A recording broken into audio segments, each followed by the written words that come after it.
Olá, amigos aprendizes, boa noite. Estamos aqui agora no capítulo 4 do estudo do Evangelho segundo o Espiritismo. Opa, agora mostrou.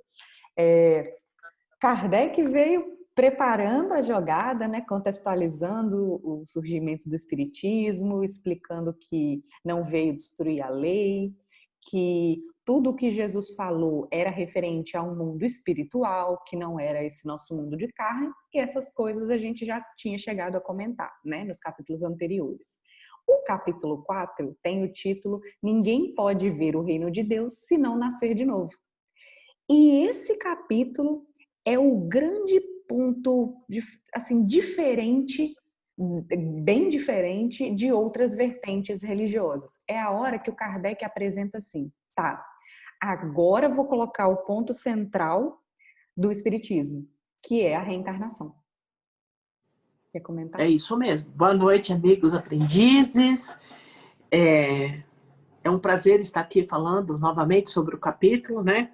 E assim, quando Jesus passou pelo planeta, em vários momentos ele deu essas dicas, né?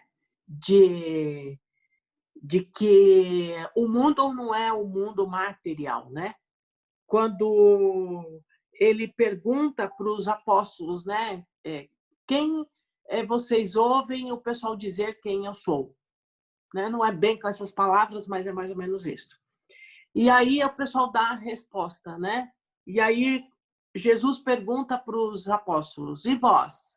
Quem acheis que eu sois, né? E aí Simão Pedro responde, né? Vós sois o Cristo, o Filho de Deus vivo.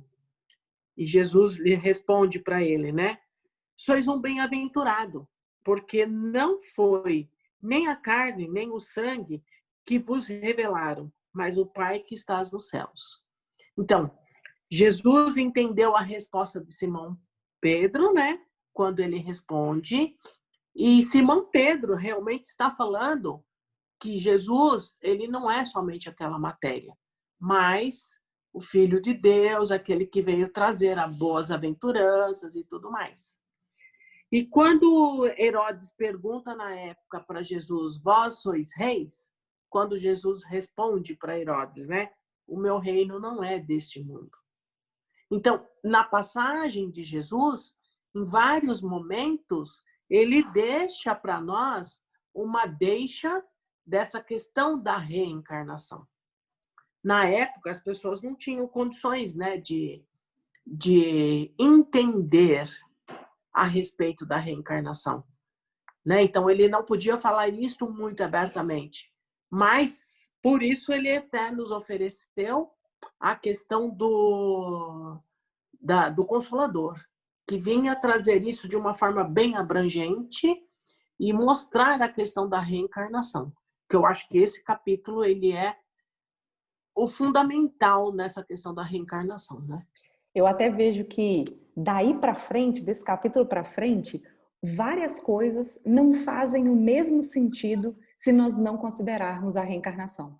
Esse capítulo traz até várias passagens, né, da Bíblia, quando Jesus cita e dá esses exemplos e fala lá do Elias e Elias, João né? Batista, que é o ponto mais claro, né, de todas as passagens, pelo menos Sim. para mim, é falar assim, Elias já veio e vós o conhecestes. E aí está escrito em todas as Bíblias lá, é de João Batista que estava falando, significando que João Batista era a reencarnação de Elias. Que para a gente é uma coisa, com o Espiritismo, uma coisa muito bem explicada. Naquela época, algumas tradições tinham o conhecimento básico da reencarnação, não como nós compreendemos hoje, Exato, é. porém, a coisa meio que se perdeu no caminho. Alguns ocultaram de propósito, porque a reencarnação é um grande, é um grande, uma grande rasteira para os orgulhosos, para quem tem preconceitos com outras raças, com outras etnias, com outro sexo, com outro padrão de vida. Por quê? Só para dar um contexto geral, né, para quem não conhece a essência da proposta da reencarnação. Nós fomos criados simples e ignorantes, ou seja, sem conhecimento nenhum, cru, e aos poucos vamos adquirindo conhecimento, ao mesmo tempo que vamos tendo responsabilidade pelos nossos atos, que é o chamado livre-arbítrio. E como é que a gente faz para evoluir de verdade? A gente vem aqui na Terra, encarna. Na Terra é um exemplo, tá, gente? A reencarnação pode ocorrer nos vários mundos existentes aí pelo Pai. Mas, imagina, a gente nasce, imagina já a gente assim com conhecimento, tá? Porque a gente começou igual os homens das cavernas lá, sem noção nenhuma de vida, só com instinto. Aos poucos a gente vai desenvolvendo sentimento. E, com isso, vem as nossas grandes paixões, porque em essência nós somos luz, nós somos criação divina. Só que a gente começa a errar. E aí? Aí é o ponto, né? Errei. Aí chega no momento da minha morte, eu me arrependo e vou para um céu eterno? E aí, de repente, eu não tive durante a minha vida esclarecimentos suficientes, tropecei mais do que acertei, chega no momento da morte, não tenho oportunidade de ter um arrependimento, e aí significa que eu vou para o inferno eterno? Então, até no livro Céu e Inferno, né, que ele explora, o Kardec explora bastante essa parte, ele mostra lá todas as vertentes das religiões, o que é, o que não é. E aí, gente, ele vem mostrando, né, provando o diálogo que o Kardec faz é muito bom mesmo, quem tiver a oportunidade de ver, é o comecinho do livro Céu e Inferno. Ele mostra o quanto é, assim, inaceitável para a razão isso de céu eterno, de inferno eterno, de nós não encontrarmos com os nossos queridos que já faleceram e que vão falecer antes da gente, por exemplo. O fato de tudo que a gente construiu aqui, tudo que a gente aprendeu, tudo que a gente estudou ser perdido. Então, tem os que acreditam que a gente vira pó, desaparece. Tem os que acreditam que nós vamos para um local eternamente, seja o céu eterno, seja o inferno eterno, etc. Não é nosso objetivo aqui discutir essas outras vertentes. É só para dizer que o Espiritismo diz é o seguinte: quando nós morremos, a gente volta para a verdadeira vida. A gente volta para a caminhada. Morrer não nos torna nem melhores nem piores, a gente continua igual e vamos seguir em frente, preparando-nos para voltar, porque é igual uma escola. A gente faz lá, estuda, estuda, estuda. Como é que a gente prova que aprendeu? A gente faz um tipo de avaliação. A Terra é a nossa avaliação, porque a gente esquece de tudo. E graças a Deus que a gente esquece. Porque Com se eu me certeza. lembrasse que um familiar que está dentro da minha casa me matou em uma vida anterior, como seria o meu sentimento com relação a ele? Por outro lado, com o esquecimento, eu tenho oportunidade de aprender a amar. Esse é o grande ponto, e com base nisso, no conhecimento da reencarnação, que não tem nada de místico, tem toda uma lógica explicando, acessando as obras do Espiritismo, a gente tem essa noção, e aí a gente continua, a gente vai ter capacidade de entender todas as coisas daí para frente com base nesse ponto fundamental. Nós voltamos várias vezes, até que não seja mais necessário voltar por termos nos tornado espíritos puros. Verdade. Quando a gente fala aqui da reencarnação, né, da ressurreição, que o catolicismo, acho que outras religiões também pregam a ressurreição, o que vem a ser essa ressurreição? Seria a nossa alma, o nosso espírito voltar num corpo que já está deteriorado, né? Então, se o meu corpo virou pó, porque vira, né? Só vai ficar lá os ossos, né? Que a Os bichos gente... comem tudo? Exato, exatamente. E aí estaria Deus estaria muito longe da questão da ciência. E a ciência é Deus, né? Exatamente. Então, se eu vou retornar no corpo que já virou pó, como que a ciência explicaria isto? Não tem explicação. Agora, a ciência, ela é uma coisa divina. Ela é uma coisa trazida pela espiritualidade para auxiliar todos que estão encarnados. Ok? O que a gente pode colocar aqui é assim, ressurreição, a gente pode dizer que foi o que aconteceu lá atrás, na época de Jesus, com Lázaro. Porém, Lázaro não havia morrido, né? O corpo não estava deteriorado. Exato, não estava deteriorado, tal. Ele era catatônico, né? Eu acho que eu confundo catalepsia e letargia. Eu acho que é catalepsia. É porque tem um que é uma paralisia de parte do corpo e tem outro que é o estado de morte aparente. Que, Eu inclusive foi o acabei que não... eu confundo o nome também, se é catalepsia ou letargia. Inclusive foi o que o Então, meu pai comentou que a Ivone Pereira tinha. Que a Ivone Pereira teve quando neném. exato. Então, nesse caso, é uma ressurreição, no caso de Lázaro. É lógico que Jesus sabia que ele não estava morto. Mas como é que Porque Jesus na época? tinha essa condição. É? A ciência não sabia disso na época, né? Como é que Jesus ia falar disso? Exatamente, exatamente. Mas Jesus, pela evolução espiritual que ele tinha, que ele já estava nas esferas crísticas, claro que ele sabia desse caso, né? Então, por isso foi possível. Agora, é impossível eu largar o meu corpo na terra, né? A minha carne, e aí a alma volta para esse corpo. Impossível. Isso não existe, não tem como existir, tá? Agora, algumas religiões pregam isto, né?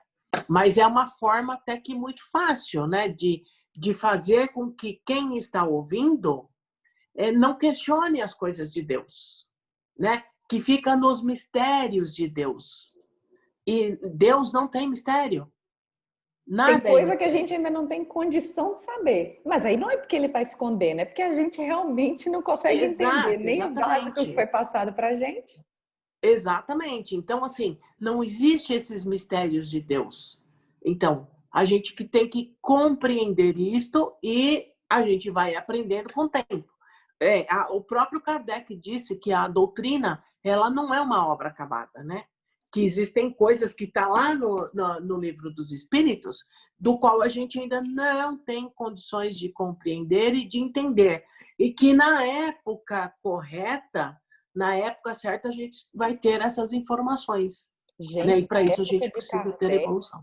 na época de Kardec não tinha nem eletricidade, gente, não tinha nada de tecnologia. Olha o mundo que nós estamos e olha como é que o evangelho ainda é atual, como é que Atual. todo o conteúdo que a doutrina estabeleceu ainda é atual. E é agradável à nossa razão, por isso que a gente chama de fé raciocinada. É acreditar por um motivo.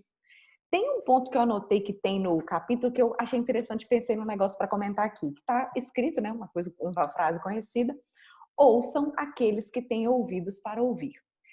Se você procurar com sinceridade de propósito compreender a reencarnação, você vai ver que faz muito sentido. Muito, muito sentido. Porém, isso aqui não quer dizer que quem não acredita em reencarnação vai para o inferno, porque não é nada disso que a doutrina espírita prega.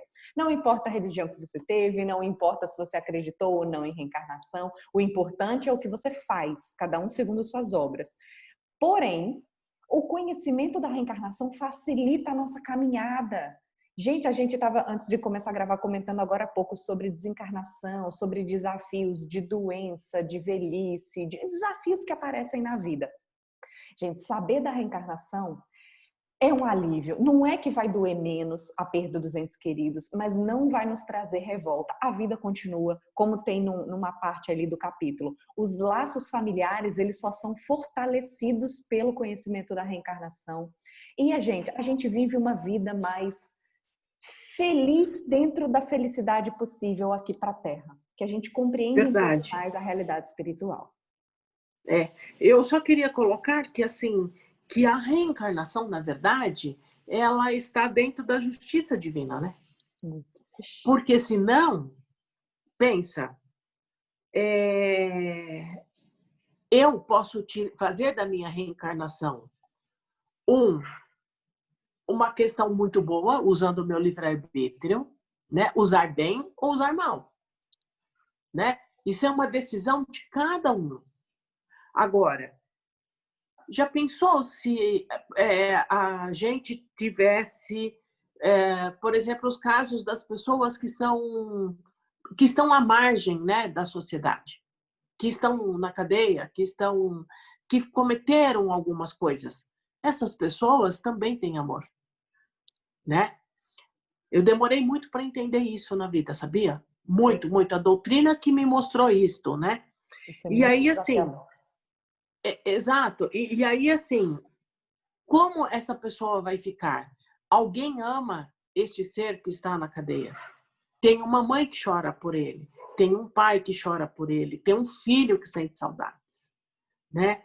E aí Deus não seria justo se ele fala, então, esse cara cometeu alguma coisa que está à margem da sociedade, então ele vai ficar no fogo eterno para sempre. Então, existiria sempre uma mãe que estaria chorando por este filho. Essa mãe ia aceitar o céu sem estar com o filho dela. Exato, exatamente. Quer dizer, seria uma coisa muito injusta, né?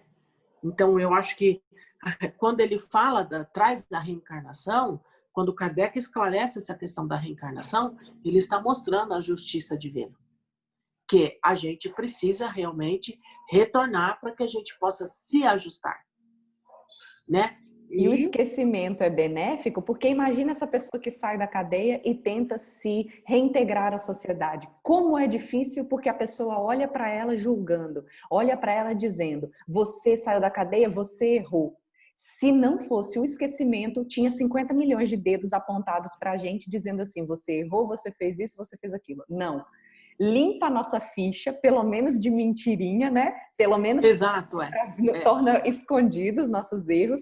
A gente vem aqui e só a gente sabe. Se a gente olhar bem para dentro, se a gente praticar lá o conhece-te a ti mesmo, a gente vai sentir onde é que estão os nossos pontos de erro, mas saber que temos a grande esperança de vamos consertar. Sempre consertar, né? Consertar aquilo que fizemos de errado.